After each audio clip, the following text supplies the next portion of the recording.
Jingle bells, jingle all the way. Oh, what fun it is to listen to a Riley Davis Riley Friday. Yay! Woo! Riley Davis in the house, everybody. Merry Christmas, happy holidays. Let's get festive, ladies and gentlemen. This is the last Sleepers podcast episode you're going to get before Christmas. This is the last Sleepers podcast episode you're going to get until I think Thursday, maybe even Friday of next week. Sorry, but there's no college basketball and we're going to take a little holiday break. So who better to celebrate with than Riley himself? Riley, happy holidays, my friend. You look great. How are you? I'm doing great. I'm going to Charlotte tomorrow, see my in-laws for Christmas and everything. I'm looking at Carter right now, who has a very nice overtime green and red hoodie on. Yeah, that's pretty festive. I'm still waiting for my overtime care package that I mentioned. Been mentioning this since July. But yeah, nice fit. How are y'all doing? I know you've been grinding hard on the recaps and previews. I've sort of been absent from that this week, but wish you the best of luck in all of that. That's it. It's always great to see you guys. Both of my friends here will be celebrating first Christmases with new family members, correct? This is going to be Murph and Theo's first Christmas, right?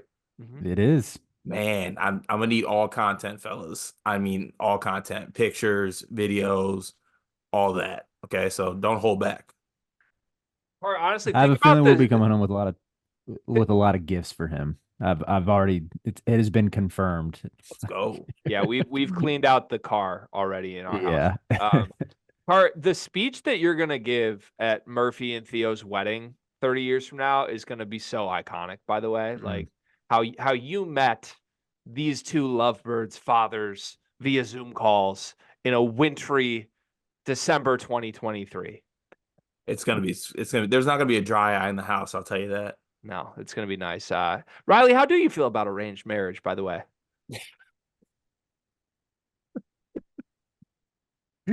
Let's move on. Let's move on to the YouTube comment of the day. Car, what's your YouTube comment of the day? My YouTube comment of the day is, well, before I say this, do you guys watch Friends, or have you watched Friends? Yes. Okay. No, I'm familiar with the general premise though. Okay, I haven't watched Friends, but this comment. Wait. Hold on. First of all, shame on both of you for not watching any Friends. I'm not a watch every episode guy, but the fact that both of you are sitting on here I haven't watched Friends is ridiculous. Second, Riley claims he knows the general premise. Can you give me the general premise of Friends, Riley? The one with the blank and they're all friends and they all date around and have drama with their relationships. Yeah, it's pretty good, honestly. I know the premise of it. I know the characters, like Chandler, Joey, Jennifer Aniston.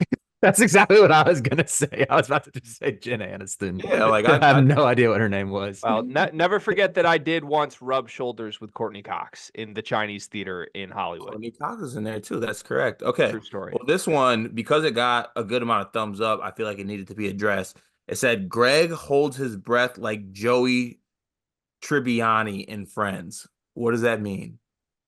I have not seen that episode. Don't know. Okay. Sorry, Uncle Phil Farm. I blew it, but I just read that comment because it had a lot of thumbs up. All right. Well, that was an uneventful YouTube comment of the day, but hey, we tried. It is what it is. Okay, wait. Bonus one from Elijah Crouch. I've been listening to you guys for a few months now, and despite the fact that this channel is always putting out great content, this has been my favorite episode to date. Keep up the great work, guys. Thanks, Elijah. That means a lot. There you go. Thank you. Ho, ho, ho, Elijah. You're going to get something nice under your tree. Let's move to the Discord comments. Hey, people like Elijah, by the way, if you truly do love this content, best way to support us is the Discord. Not going to lie, I got a direct deposit from Carter today. That happened. That's the first time in my life that's happened. And the Discord payments are a huge part of us being able to make this financially sustainable in the long term, both in and out of this season. We're having fun with this. The numbers are growing. The content, I think, is pretty good. People tell us they like it. All things are good. Support the show. Click the link in the description to join the Discord. And great Secret Santa gift, by the way, too. That's what I put two Discord sleepers memberships because you buy two $10 gifts and then you do what's the game called, Greg? What you call White Elephant? You're acting like you don't know what White Elephant is, but I know that you play it Well, yearly. there's a You get different. battery daddies from the White Elephant. That was from Secret Santa, not White Elephant. It's two separate things. Okay. All right. Okay, well, I'm playing White Elephant and you bring two under $10 gifts or $10 gifts, and I bought two sleeper memberships. Did you actually? Yeah. That's a great gift. I love It that. is. I love Has that. this White Elephant happened yet? Has it happened yet? No, it's happening. What's today? It's happening the night of the 23rd. Oh, okay, cool. Wow, that's incredible. Thanks, Carter. Appreciate you supporting financially ourselves. That's really nice. All right, first comment from Malik Perry. He says, you two had to pick a team for a 5-on-5 full court game, but you can only pick Discord members. You two will be the sixth man. P.S. Full court Carter, no 3/4 court playing. Cart, I think that means we have to pick 5 names here. What 5 Discord members would you want on your team of 5? Well, I'm gonna pick Malik.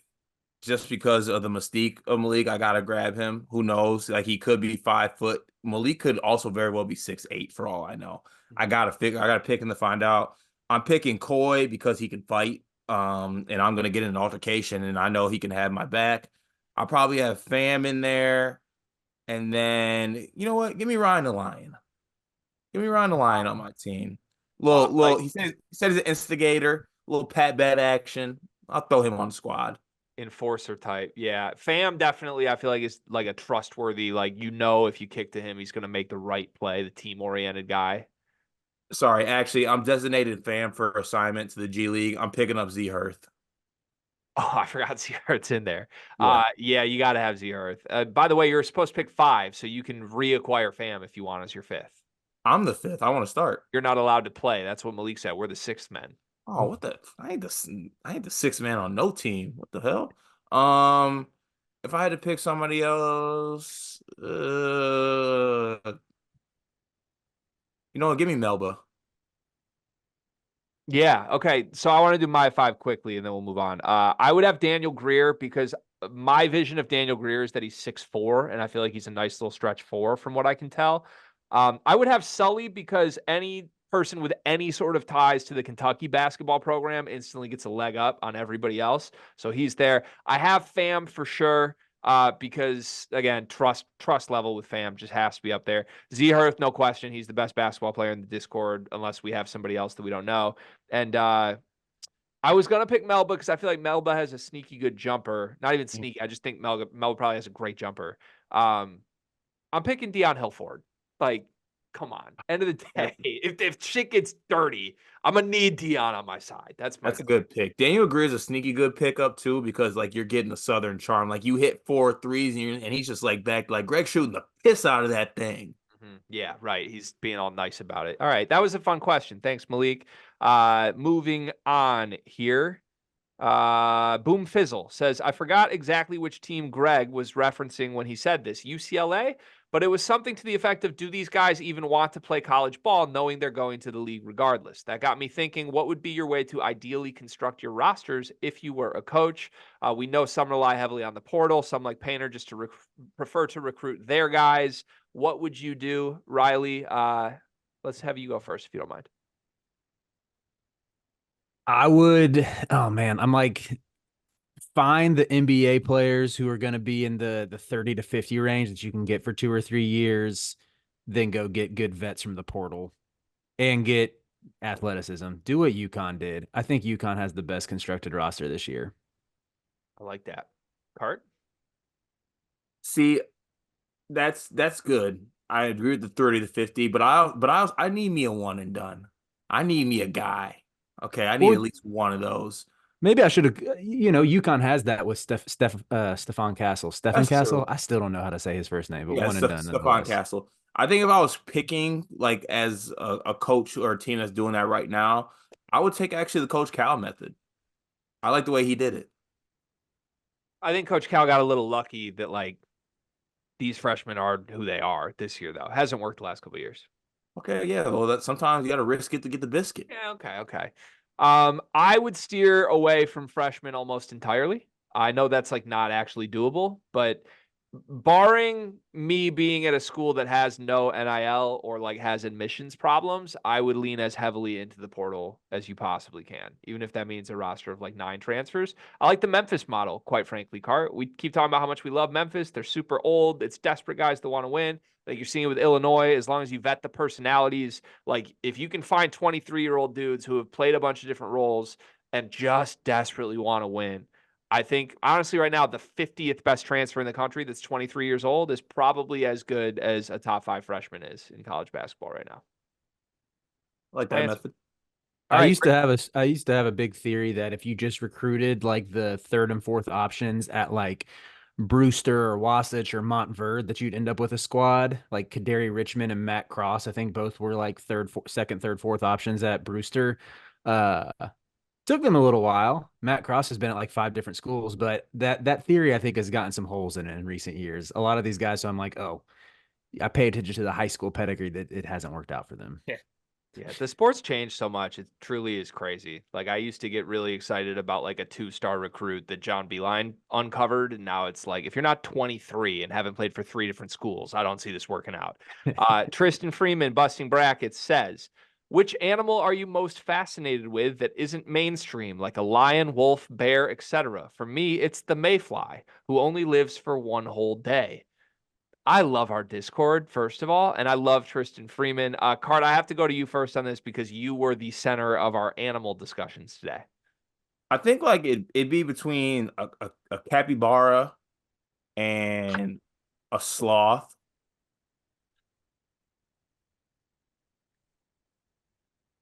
I mean, the jokes write themselves there. Do you want a response? Do you want to elaborate? I'm so intrigued by capybaras. I think they're just like, first of all, they're extremely cute. They chew funny, and like I just want one. What intrigues you about sloths?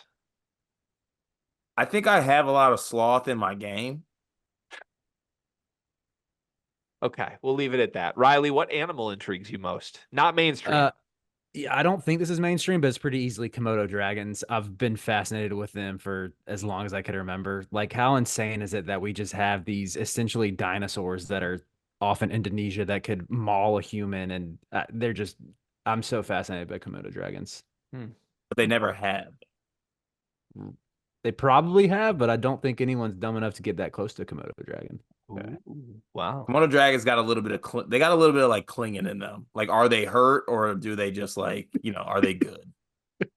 I like this game. We could do this for a whole episode. Card, I think you're about to slander me maybe more than you've ever slandered me for my answer to this.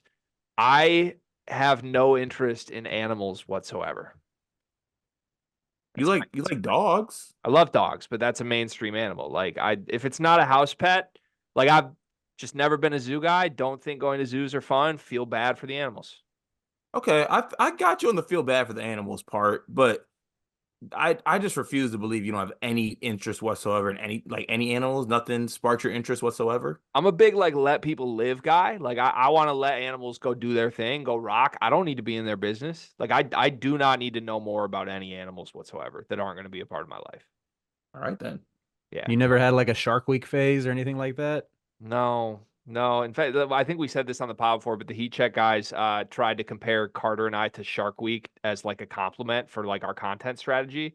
And I took it as a big insult and went back to the hotel room pissed that night with a chip on my shoulder. So, and here we are now. It's all working out. It's fantastic. But just want to read some answers. These I don't think were meant to be read on the pod, but I just love them so much. Answers to Tristan's question. Guy says, I mess with dinosaurs. Malik says, the mantis shrimp for me. Melba says, the pangolin. This is just our Discord being our Discord. I love it so much. Like we're having great animal talk in here. It's incredible. Fletcher says honeybee for show. Like it's so good. So good. Malik is back in the comments. He says DND parentheses dumb and dumber time. It's epitome. You know what? I went to a good 4-year college versus I can hold my breath longer than you because I'm going to cheat. Versus not knowing the answer was Patrick from SpongeBob SquarePants. I think Malik just wants to read our dumbest moments every day, I think now. And today, all of these came from you, Cart. What? No, the breath one was from you, wasn't it? You're the one who said you were going to cheat to beat me. And that's what he called out. All In right. response to people calling you a fatso who can't breathe. Yeah. Thank you. Watch your tone, Discord. That's way too harsh. Thank you. I don't think anybody called Carter. Like, he's fake outraging right now. Guy says, it's Riley Friday. Yes, it is, Guy. He says, what do you think about nicknames, Riley? How should they be awarded? Are you satisfied with bluffs? Who has the best nickname? And if I start calling Greg G Wizzy more, is that bad? Mm. Best nicknames, I think, happen very organically. You don't force it. Like Fam just started saying breezy bluffs. We didn't really quite get where it came from, and it stuck like that. That's the best way. It really is the best way to have an origin story. I use G Wizzy all the time. I podcast with you every week, so maybe that gives me a rite of passage to G Wizzy. Maybe Guy needs to make a couple more appearances before he can really, flex the G Wizzy muscles, so to speak, or to use that as comfortably. But I don't know. What's your take on it? Cart, you want to give your take on that actually real quick? Yeah, I'm more of an organic nickname guy. Like I feel like it just has to kind of be given to you and like it has to stick. Bullshit. You have nicknamed yourself Big Cat since as long as you can remember. Why do we always have to go to this? I did not give myself the Big Cat nickname. It was given. It was bestowed upon me. By who? By my peers. By who? Zach. Zach called you Big Cat and not the bigger centers on your team? No, Zach called me Big Cat. You didn't have Big Cat before you met Zach? No. Big Cat started my sophomore year of college. Okay. All right. And then I think occasionally it's fine to give yourself a nickname. It was shortened the Cat. And then all of a sudden people started calling me Cart. So it's like Cart, Cat. Like that was given to me. Okay. Just let that be known. The best nickname of all time is Kevin Durant's nickname. The Slim Reaper is fire. Oh, I thought you were gonna say Easy Money Sniper. Easy Money Sniper is sick. That's also good. So is Champagne Poppy if we're gonna keep it a buck. All right. I'd be fine either way on G Wizzy. You can call me that. You don't have to call me that. I certainly don't intend for that to be a nickname, but I do like it when Riley calls me that. It feels endearing, like a little. You gave yourself that nickname though, so that was never a nickname. Like I've never gone around being like, yeah, call me G Wizzy. Like that's just my. Wasn't that your rap name? It's just a Twitter handle. That's not a nickname. But it was your rapper name. Technically, it was G Wiz, wasn't it? Yeah, a rapper name is not a nickname for the record. That's a business move. Oh, okay. My apologies. That's like is Sleepers a nickname? No, it's a brand. Same as G Wiz. Did you ever have a nickname? Probably just G. Which G? Also, by the way, also came from Zach. Also came from Z Herd. Okay, that's it. Riley, did you ever have one like in high school or anything like that? College, it was Riz. Like before Riz was a thing. So you were Riz before Riz? Yes, I kid you not. That's why my Bleacher Report name was ASAP Riz when y'all saw me in the comment. That was great, by the way. That's incredible. If I were you, I would triple down on going by Riz now that Riz is Riz, by the way. One of my friends from college was like telling me, this was like a year and a half ago, about this new slang phrase Riz that has now very much become mainstream. And I kind of couldn't believe it because it's like, that was what people called me at Carolina. I love Brian Ralph more than most people that associate with him. I'm letting this be known. But if you started up Riz Report, the clicks you would get from people who, one, are probably just looking to get some Riz tips, but also like college basketball eyes, the engagement would be absolutely off the charts. Just throwing it out there. It's a good idea. I've long wanted to combine like a love weekly column with everything we do college basketball content, by the way. Like, Card, I think you and I are now at a place where we could actually publicly do that and it would make sense. So we just need to figure out how to brand that. But like on Fridays, people send us their love questions and concerns, and we're that instead of basketball. Yeah, that'd be great. It'd be like the morning toast. Yeah, it'd be really, really good. Final comment today. This is from Pheno's Burner, who is deservedly victory lapping me today. Says, I would like to denounce Greg's body language PhD after his Malik Renew comments. First off, shout out to Pheno's Burner. Shout out to Indiana fans. We need more Hoosier fans in the Discord, and the Hoosiers looked great tonight. We just put the recap up. It's the first recap we've ever recorded while a game is still ongoing. So that's a compliment to Indiana. With that said, my body language PhD speaks for itself. The track record, the resume, it is what it is. Nobody will be denouncing that.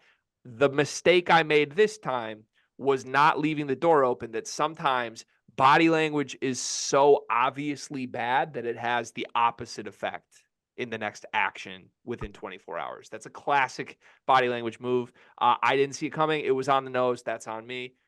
But don't think I don't know my shit, okay? It is what it is. This was a fake outburst from Malik Renew, who came out and hit 4 fake threes tonight. It's all fake. Pino's burner. Come on, guys. Greg put way too much time into his craft and way too much work to have his PhD questioned. Okay, let's not go there. Let's draw the limits. Let's draw the line. Yeah, at least can you like get your BA in body language before you come at me, Mr. PhD, with that, Fino? Like, show me some accreditation before we actually get here. All right, that's the comments.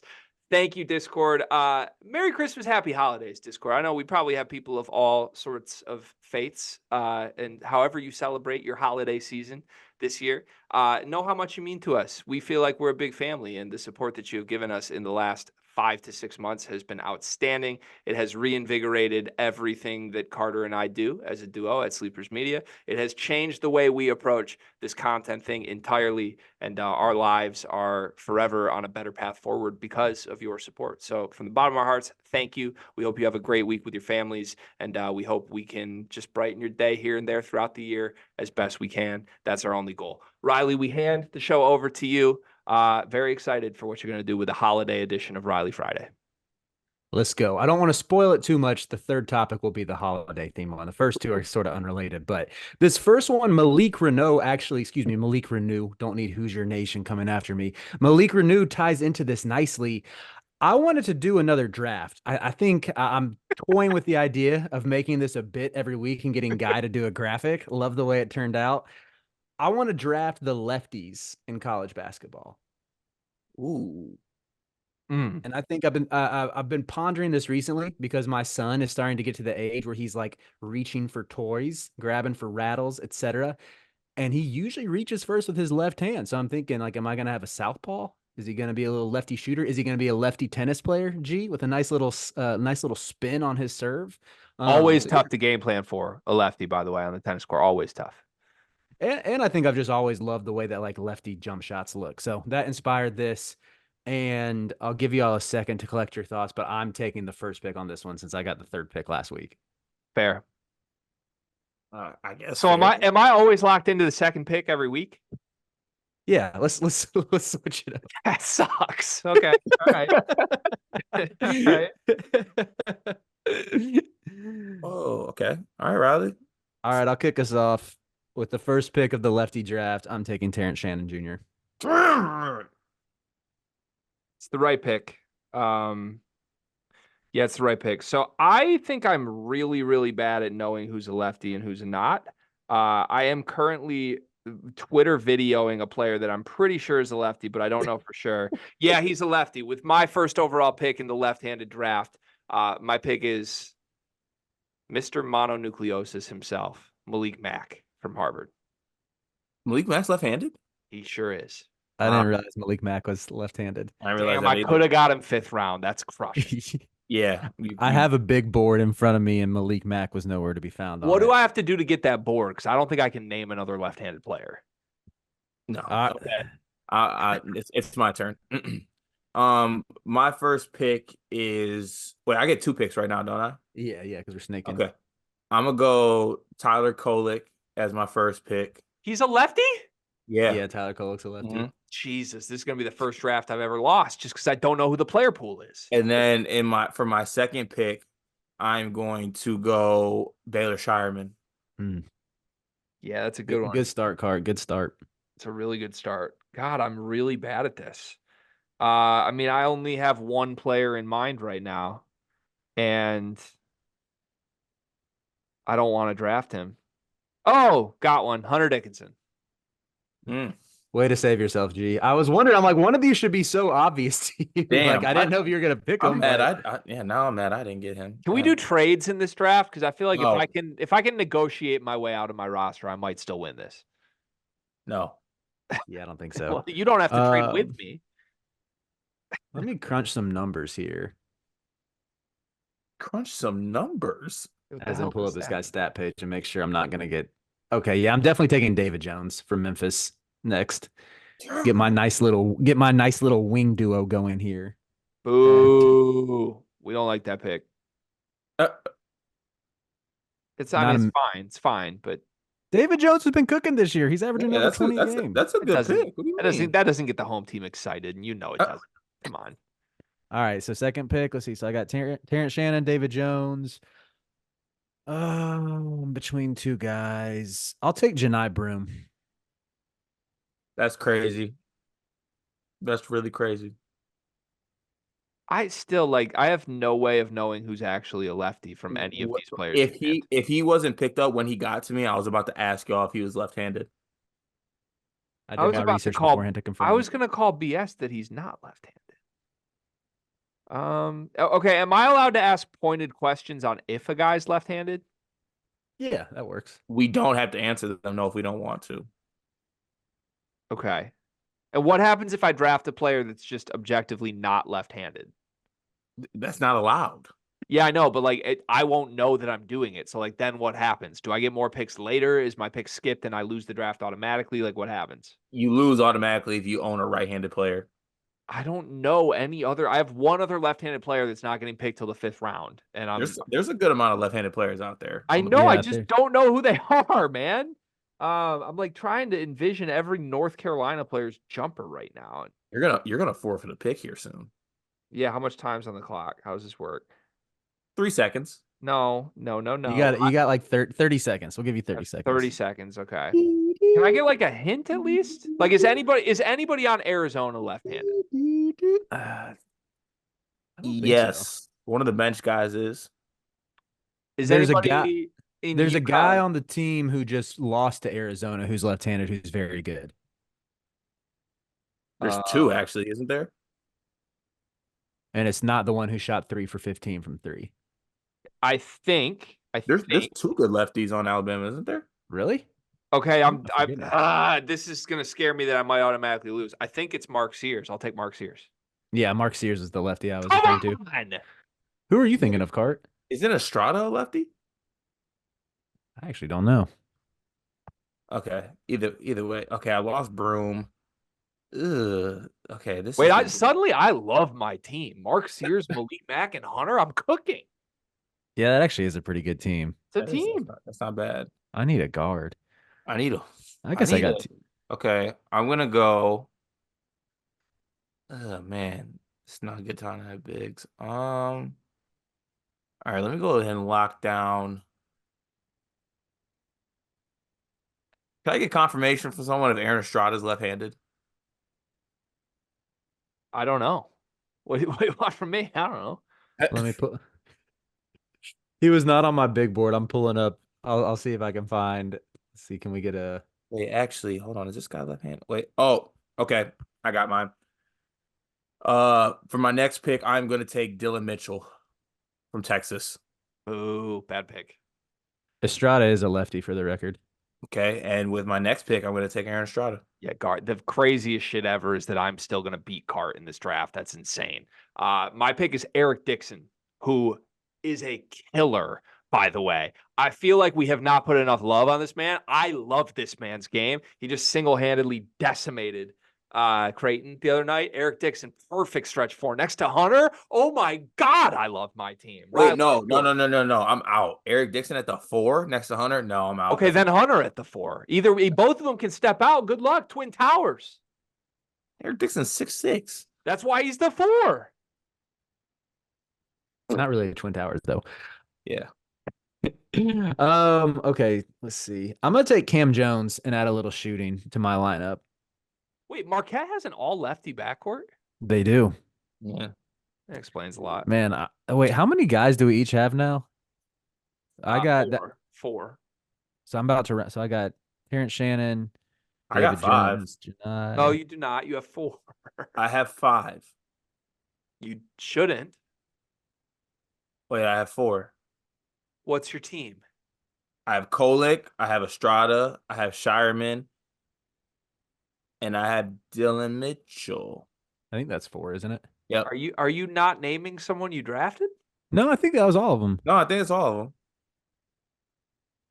I think he's lying. I think he drafted a 5th, but I don't know who it is. No, I do know who I want next. Is it my pick? No, it's still mine. Because it's snaking. This is my last guy. I'm taking Alan Flanagan. Mm-hmm. Yeah. Yeah, I mean that would have been nice like 4 years ago. Yeah. Now I'm having buyer's remorse. Good. I thought Flanagan was a good pick because he's been like stunting for Ole Miss this year. I thought that was like going to be a sneaky, heady pick. A pick saved is a pick laid.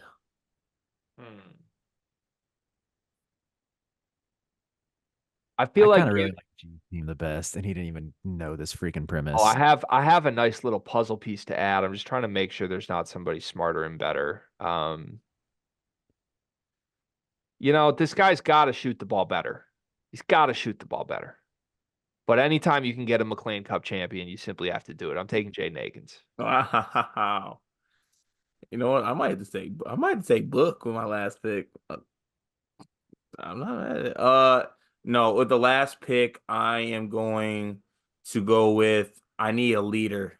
I need someone old. I need a glue guy for my team. Check 1 through 5.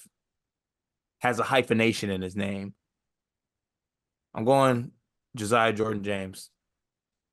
That's a good pick. Yeah. I was either taking him or Flanagan for my last pick, and I might have made a mistake. I need a college hoops game to come out because I want to make this team and I want to see how far I can go. Yeah, it's a good pick. So let's just read our teams back quickly, and then we'll collectively vote on whose teams are better. All right, so I'll start since I had the first pick. Keep that going. That makes sense. So I took Terrence Shannon, David Jones, Janai Broom, Cam Jones, and Alan Flanagan. Who's running point for you? TSJ. You had such a good start, Riley, but you really I know. Yeah. Okay, I have Malik Mack, Mark Sears, Jaden Akins, Eric Dixon, Hunter Dickinson. I love that team. Okay. All right. I got. By the way, the Dix front court, incredible. Just like, yeah, that's a great. The NIL opportunity is immense. Okay. I got Tyler Kolek, Aaron Estrada, Baylor Shireman, Josiah Jordan James, Dylan Mitchell. Your team's just food defensively. Like, who's guarding fours? Josiah Jordan James is good defensively. So is Tyler Kolek. He's a great defender. Who's guarding fives? Dylan Mitchell can guard fives. Dylan Mitchell's guarding your 5? He's guarding the 5s y'all got. Dylan Mitchell's guarding Hunter Dickinson. Yeah. Then he's got to check, and he's got to check him on the other end too. By the way, I mean, my team wins. Wait, hold on, Carter. Who was your 5th? Kolek, Estrada, Josiah Jordan James, Dylan Mitchell, and who was the last? Oh, Shireman. It's over. I don't know. I think Carter's team is putting up numbers. Mm-hmm. Like Creighton numbers, and we saw what Eric Dixon just did to Creighton. No.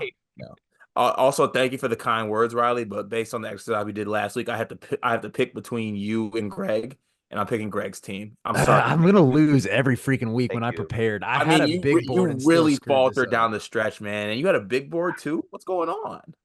Yeah, I feel bad, but I have to pick Carter's team. I think Carter's team beats Riley's team, which means Riley now has the pick of who wins.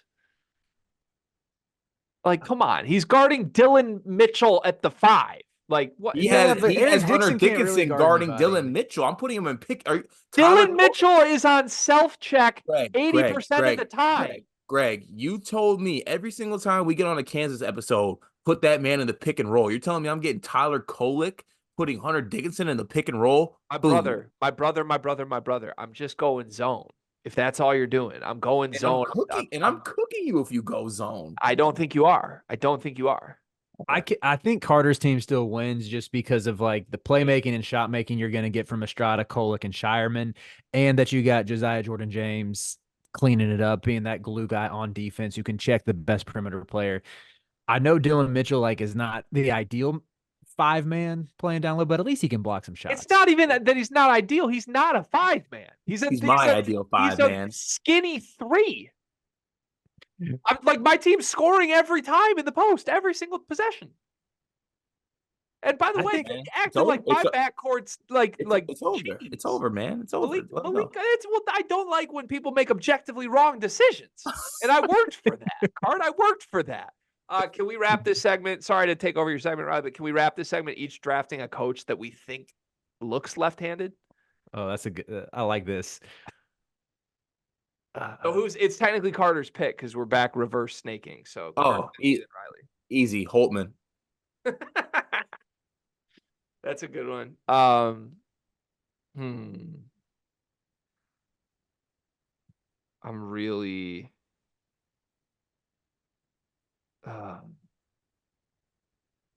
Shaka.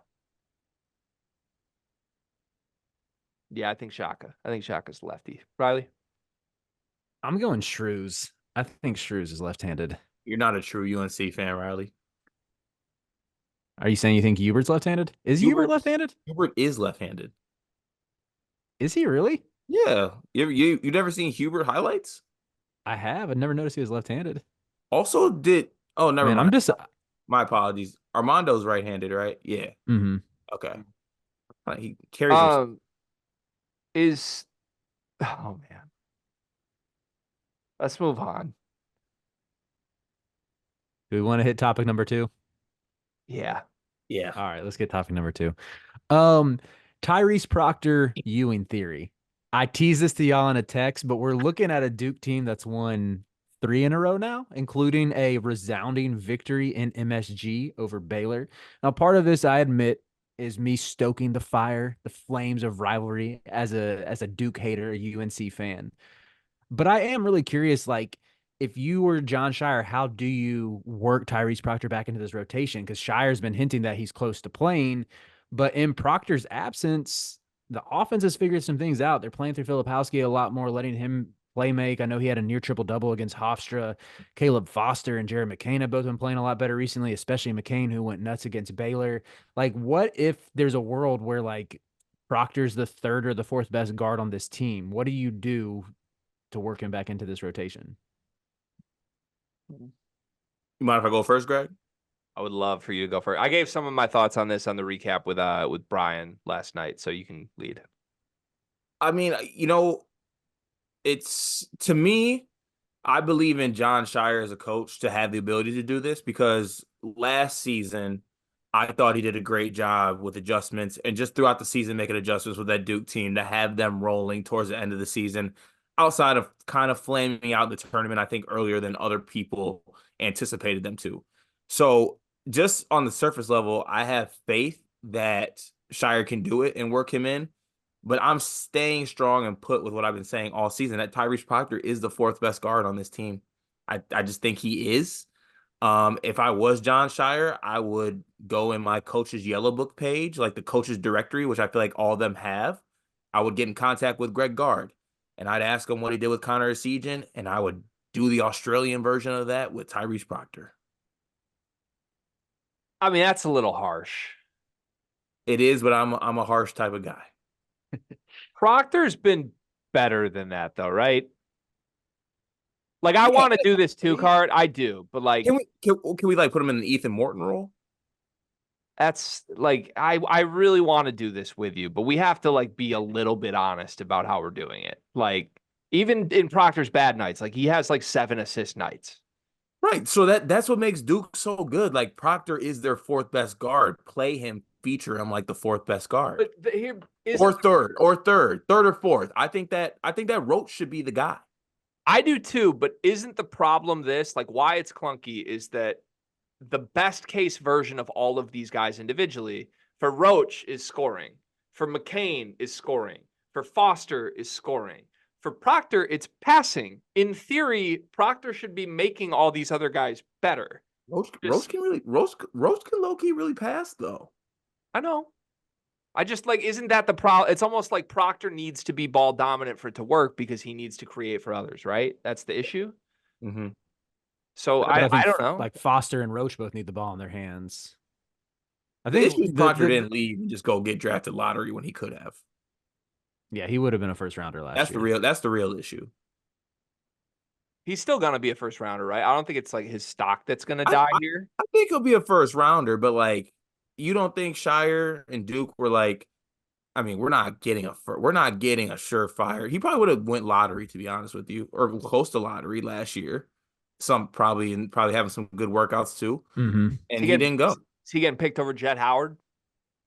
Yeah, I actually think Yeah, I think he would have too. yeah, I don't think so. I think they would. They see a 6'5" PG that like just started playing PG, young, has the length, has everything. Like they He see a not future passer, can check actually. he not Like getting in workouts and shooting it like Jet did. Like, what's his NBA ready skill? You tell me he's getting in a scrimmage workout and looking better than he does at Duke right now? that he's got a passport. I don't know. Like, I don't know. I think in a workout he probably could have convinced some people like that he was a elite passer, and he's had some really good throwing it to flashes, chairs. playmaking. Bro, Khalil Ware was top 10 on Gavoni's board before the season stopped just because he That's could for post this up year. chairs. Weak draft. That's why he's still going to get drafted. There was no harm because this draft Mhm. stinks, right? Like Proctor still is like a top 11 pick, and he's barely even playing right now. Top 11 still seems like a lot. Like I don't know. I personally, in my mind, I just knock him because I expected him to be an undisputed top 10 player in the sport, and here we are talking about him not even being one of the five best players on his own team. Can I ask you this? Did you actually see things last season that made you think this? Or did you just kind of buy into the collective hype speak of the offseason of like, oh, he's going to take the job? Like, you watched him more than anybody I know, truly. Yeah, You saw him in person. that What did you see? that was why I thought he was going to be that guy. Like I thought I was going to be the only one being like, no, this dude might be an All-American. And then everybody, the Almanac, wanted to vote him a top 5 player. And same with like Brian, Ralph, and Connor were talking about him as a top 5 player within my heat check circles. And I was like, wow, this is nowhere near as original as I thought it would be. Because again, it seemed like he could get to whatever spot he wanted to on the court. He was a good defender. Granted, I think that whole Duke team looked a lot better defensively with Lively there and like a 7'10" wingspan cleaning everything up. But yeah, and then the pick and roll playmaking flashes, like some of the live dribble passes he would nail were pretty special, especially for a reclass guard. Okay. In those games, though, like, has there ever been a game that Tyrese Proctor's been the best player on the floor? I want to say he had some games in ACC tournament where he was, if I'm not mistaken. Yeah, I think against Miami, he probably. Yeah, that's the one I remember in my head. There was one ACC tournament game where I actually saw it. I was like, oh, this guy can kind of go. Okay. Like, I remember the flashes. I don't, maybe I missed the game truly because I never came away from a game being like, yeah, that was Tyrese Proctor's game. I thought he was just like one of these promising dudes. He had a really good stretch in that Tennessee game and then went cold down like the last 5 minutes or so. Like he had 16 points that game. And he was hitting some really timely shots that just kept them in it when your boy Olivier Kamwa was giving them buckets and putting on the clamps on the other end. Killer. Love Olivier Kamwa for that. But so just to be clear, so Tyrese Proctor was the best player in a game that Duke lost by double digits that Olivier Kamwa dominated. And that's Olivier Kamwa was definitely the best player in that game, but Tyrese Proctor was nice for like should have seen 30 minutes. a little bit of a red flag there. Okay. So my honest thing back to your question of like, what should they do? How should they play this? I do think that they could bring him back off the bench. And I know that sounds like bring the detonator out and people are going to freak out at that. I don't think it's nearly as crazy as it sounds. I think like if he's not 100%, I think you could still play him and work him back. And even if he is 100%, you could lie to people and tell them that it's because he's not 100% and he's slowly working back. I think you owe it to guys like Jared McCain and guys like Jeremy Roach, who have looked fantastic in this stretch without him, to just keep the momentum rolling. Like we're talking about that with your team right now. Like, even if you wanted to make drastic changes to the rotation, you shouldn't do it in the middle of Michigan State looking really good. I feel the same about Duke right now. Like, I think this team has looked significantly better in the 3 games that they've played fully without Tyrese Proctor than when they were trying to make it all work with him. And look, he's obviously a good player. He might be their second most talented player. I don't think there's an argument he's more talented than Flip at all as far as like a college basketball player goes. Prospect wise, sure, you can make that argument. But to me, like, even the games that he was good earlier this season when he's been good, it's almost like the ball stops while he's waiting to make a play for someone else. Like, their offense has less flow to it, and it's less natural movement, and it's less the ball finding the right guy, and it's more Tyrese Proctor is going to take 10 seconds to get himself ready to go create a shot for someone else at the end of the shot clock, which is clunkier than just playing naturally through Jeremy Roach or these other guys. So I do think like he has to find it. He has to be a part of this team for them to be national championship good. Tyrese Proctor has to be a heavy, heavy, heavy portion of that. Which is why, for me, you work him back in slowly. You see if the minutes that he comes in, if he plays 15, 20 minutes off the bench in his first game back, what does he look like in those minutes? Is the team better with him when he's off the floor versus when he's on it? And John Shire is smart enough to evaluate that as he goes. But if I were him, I would owe it to the guys that have been playing really well to let them keep doing that first. I agree completely with that. I thought that's very well worded as far as like how he gets his assists. Cause I know I mentioned it was those playmaking flashes that really had me buying into the hype in the offseason. But like, I've seen him in person at the Arizona game, watched most of Duke's big games. Like even the games where he would have the big assist numbers, it didn't, yeah, like you said, it didn't feel like it was this free flowing gorgeous ball movement type of offense. If they, I don't want to call them cheap assists, but it felt a little bit like that.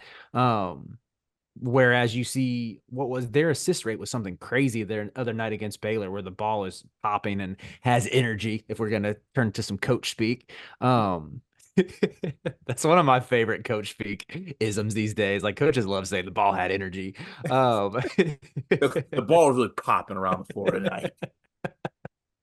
But it's true. Like Duke's offenses look noticeably better with when the ball has energy with in this current iteration of it. Ball has energy. And All the right. last thing, So we can pencil in Tyrese for 15 minutes a night. Deal. Final question on this. I'm gonna force you to answer the tough question. Is this team actually better without Tyrese Proctor? Yes or no, Carter? Is this team better with or without Tyrese Proctor? That's another way to twist the question, but yeah, that's the question. This team is better with Tyrese Proctor on the roster. Is it better with him in a starring role? No. Riley, Same two questions. I think they're definitely a better team with Tyrese Proctor in the rotation. I don't think he has to be a starter. Okay. That feels like we're taking the easy way out, boys. Like that feels like we're just like, oh, yeah, of course he's that important, but yeah, maybe he's not. Like I'm trying to take. I mean, that's an obvious question. Yes, this team is better with him on the roster. I guess like the same way that Michigan is worse without Jet Howard off the roster. Like we did this dance all last season. Of course, Michigan's worse without a top 15 pick on it. At the same time, centering your team around that player killed them. Like, I think there's a lot of comparisons here. And Proctor's better defensively, and Proctor's arguably better offensively than Jet was. But I'll go there if you guys won't. I think this team is worse with Tyrese Proctor. And the more time they spend trying to center things around Tyrese Proctor and getting him right is more time wasted towards what could be a really good season without him. In that case, I hope they keep toying with it until like February 10th. Just let me get that win over Duke in the Dean Dome, and then realize that you don't need to be playing through Tyrese Proctor. There we go. We'll see what happens. All right. Say. Topic number 3, Riley. What do we got? Bring us home. All right, last one. This literally came to me when you gave your holiday greeting. Let's do something Christmas related. Last episode before Christmas, we just tried to pencil in which coaches we think are left-handed. I want to compare coaches to characters from Christmas movies and or Christmas TV specials. Wow. Okay. Forewarning, I might struggle with this. Same. I gave your game. This was not a premeditated topic. It just came to me. Okay, let's rock. An epiphany, not to be confused with an epitome. Okay. Riley, can you set the tone for us with this? Like, buy us a little time to think. Can you set the tone with something here? I feel like there's definitely got to be like a Clark Griswold type out there who's going to be really obvious that I'm missing. Never watched any of those movies. You never seen Christmas Vacation? No. Greg, have you seen it? I have seen Christmas Vacation. I'm just laughing because I know Carter's going to say this about every character we reference this whole topic, and it's just going to expose him in a hilarious way. I love it. Never seen them. Jerome Tang is Clark Griswold. I like that. I could see that. Yeah, like kind of the element of like like whimsy and mischief, but also like he'll put his foot down when needed. Like I kind Mm-hmm. of see that. Yeah, yeah. What about? I'm trying to Uh, think of like a Buddy the Elf figure.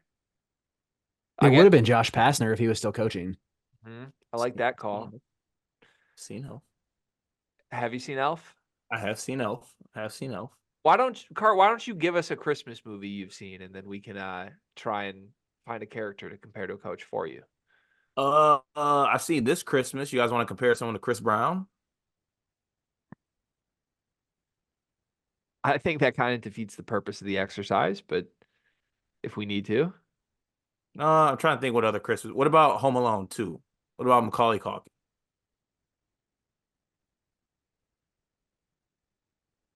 It's a tough one.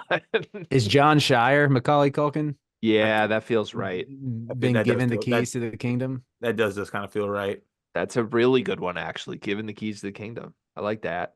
Would that make like Tommy Amaker the bandit or the one or like Jeff Capel just looking into this job trying to find a way to finagle it? Papal and Amaker for sure. Yeah, that's perfect. I still feel bad for Amaker, by the way. Who's the Grinch? Mick Cronin Yeah. Yeah. complaining about how he can't get NIL in Los Angeles. Yeah. I mean, Juwan. oh, come on. Juwan does feel a little grinchy. What? Just can't play by the rules. Can't Oh, play nice. Jawan feels like a violent, like a horror Christmas movie guy, not a like Izzo is way more grinchy than Jawan. Izzo does have some grinchy tendencies, especially when you factor in, like we've talked about him throwing the arm around his players. That's very much akin to the Grinch's heart growing. Yeah. You're a big Christmas movie guy, aren't you, Riley? I'm not actually. I mean, you're spitting right now. I tend to be good at these type of exercises, but I feel like I enjoy watching Christmas Vacation and Elf, maybe sprinkling a little Jim Carrey's Grinch in there. But aside from that, not really like a Santa Claus guy or any of the claymation type ones. I like the claymation one where it's just like the classic. Is it like Night Before Christmas? Like where they literally just go to the north, no, it's Rudolph. Rudolph the Red-Nosed Reindeer. That one. That's a good movie. Who's Rudolph the Red-Nosed Reindeer of college coaches? Another tough one. I think it'd be Hurley. Why? Which one? Well, one, Danny? because the Hurley family has enough brothers and family members to form like a whole Dasher, Blitzen, Dancer, Prancer type thing going on. Can you name all the reindeer? Rudolph, Dancer, Prancer, Blitzen, Rocket, Eddie. Rocket is absolutely not a reindeer. No, there's definitely a Rocket. There is a Rocket. Is there a Rocket? Yeah. Dasher, and Dancer, Dasher. Prancer, Vixen, Comet, Cupid, Vixen, Donner, Comet. Blitzen. There's no Rocket. There is a Rocket. There is not a Rocket in the reindeer. Okay, well, who's Rudolph? I say Hurley. Hold on. You guys are trying to call me out right now. There's not a Rocket. Come on, boys. Rudolph the Red-Nosed Reindeer. Eddie. We can't gloss over Eddie. I like Danny Hurley as Rudolph because especially if you factor in like the anger, the tirade, your face gets all red, it fits there. Yeah. Who's Santa? I have one. Well, actually, I have two. Here's how I see it playing out if you guys don't have an answer. Do you have an answer? I do. Tony Bennett It's a horrible answer. or Huggins. That was one of mine. Who's Riley's? I can't think of one. Hold on. Matt Painter? I mean, he's got the white hair and kind of a gut. Yeah, he's working on the Santa belly right now for sure. This is how I see Santa playing out if it was coaches. It was Bob Huggins' job for 30 years, and then his recent developments have forced him to give up the role of Santa at the Christmas party. So he's really upset about it. Like he's been real bitter. He's been banned from the party, and the family's honestly kind of worried. Like authorities have been notified he might arrive. Now it's Ed Cooley's job. That's a good pick. I like Ed Cooley as Santa. He'd be a great Santa. Great Santa. I had one that goes into TV shows with Christmas episodes, and I was gonna say Kenny Payne is Kevin Malone in the first Office Christmas episode where he's just trying to get his foot bath at the White Elephant and get out of there. That's good. That's very, very good. Shout out The Office. Cart, do you like The Office? I do like The Office. I've never seen that episode. I feel like we might need to like test your Office knowledge just to make sure you're not lying quickly. Like, can you name any other Office characters that aren't Steve Carell? Bro, come on, fam. For real, You've never seen that Office Christmas episode where they do the White Elephant, the Yankee swap is what they call it? No. So It's what a good what episode. what Office episode have you seen, Cart? I think I've watched like it was one of those things where like I would turn it on at night and I would just like I would fall asleep to it. Like I just let it would play. Like So at a you certain you point. can't name one episode then. I mean, I can't name like the names of episodes, but like I can name what has happened in a lot of episodes. Like I seen the episode where they like go in a RV trip. I think it's for a company like retreat or something like that. I seen the one where they were running past the speed sign. I seen the one where they had the bounce house outside with the fire drill episode. I seen Okay. All right. Noted. You've seen at least one episode. One of those three I can the confirm. racial Real episode. insensitivity training episode. Classic. There we go. That's all I needed to trust you now. Okay. Also, I found out your new nickname during this whole episode. Great. What is it? Big accordion. Why? Because you kind of give off accordion energy. I don't like that. It's fine. So when I gave it to you, embrace it or don't. I feel like you have to embrace any nickname given to you. Otherwise, if you don't embrace it, people are going to call you it. I'm just gonna see if it sticks. Please don't stick. All right. I think that's it. Anything else on this, boys? Oh, I'd still like to do our one big thing. Can that be hot or Christmas theme? Yeah, if you want. One big thing presented by Bigby. Final moments of the Sleepers podcast pre-holidays. Cart, what do you got? I would like to ask of you guys for your one big thing to state the best Christmas gift you ever received. Mm. My one Great big question. thing would either have to be my first like real basketball hoop, like a nice basketball hoop. Like you grew up from the tyke ones and all that. Like my first real basketball hoop with like the sandbag on the back to make sure it didn't move and stuff like that.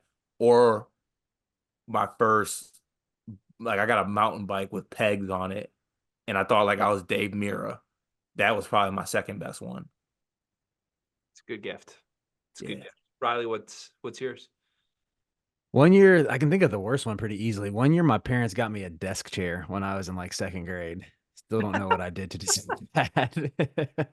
Brutal. Just never dodged them.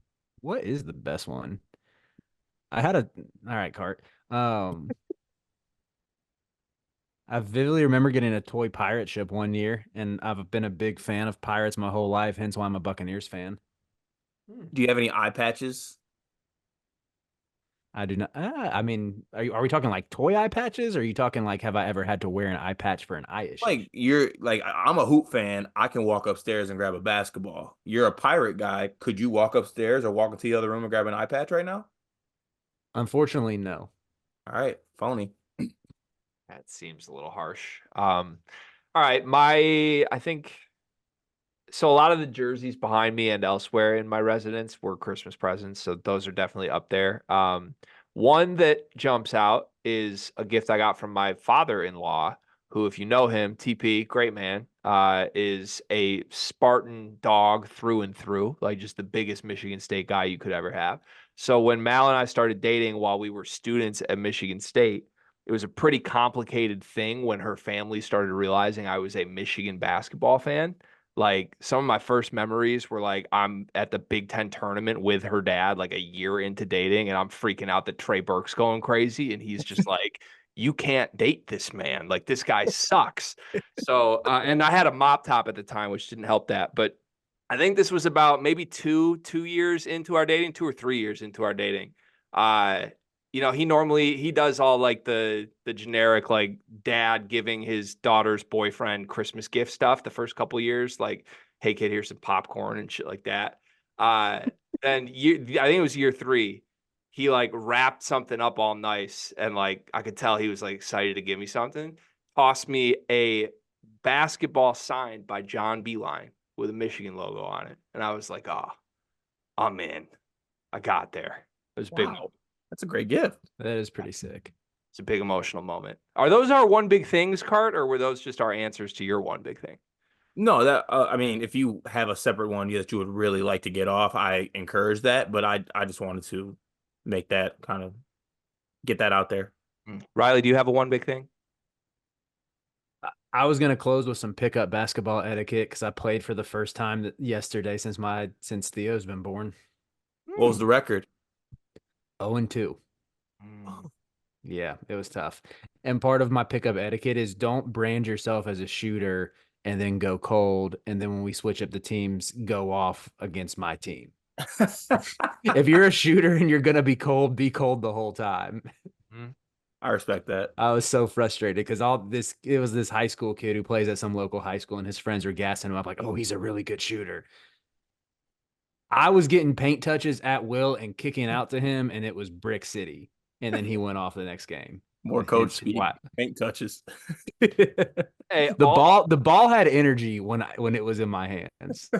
All I hear is a non-shooter trying to tell a shooter how to be a shooter, and I don't think I like that. I don't think I can say that on the show. You might be onto something. I'm not really a shooter. Okay, all right. My one big thing, I want to give a shout out to my moms, to Connie, because if you know her, you know she loves the holidays. That's where I get my love for the holidays. The holiday spirit runs deep in the Waddell family, and Connie is famous for Connie's cookies. She is an elite cookie maker, just simple as that, which comes in handy at Christmas time. So I want to give everybody a good look at these. These are actually Connie's cookies that my daughter, Murphy, frosted for my wife, Mallory, and it was really cute. We had a great time. They look a little different than my mom's normally would look. Maybe a little messier because Murph's, 6 months old. This was her first time frosting cookies, but shout out to moms. Her cookies are great. I've had about 40 of them this week. Have about 140 more. Love that. Okay, that's pretty elite frosting work on Murph's part. I'm very impressed she's doing that at 6 months. I mean, I was holding her hands and doing it for her, but she did do it. It still counts. Yeah, we have the pictures to prove it. It was cute. Hart doesn't like that. He's not letting that fly. It's okay. That parenting style is needed because when Uncle Cat comes into play, no handouts. Understood. All right. Boys, thank you both. Love you both. It's been really fun doing this. I'm looking forward to picking it back up after the holiday season. Have fun with your families this week. And thanks, everybody, for listening. Enjoy the holidays. We'll pick back up next week.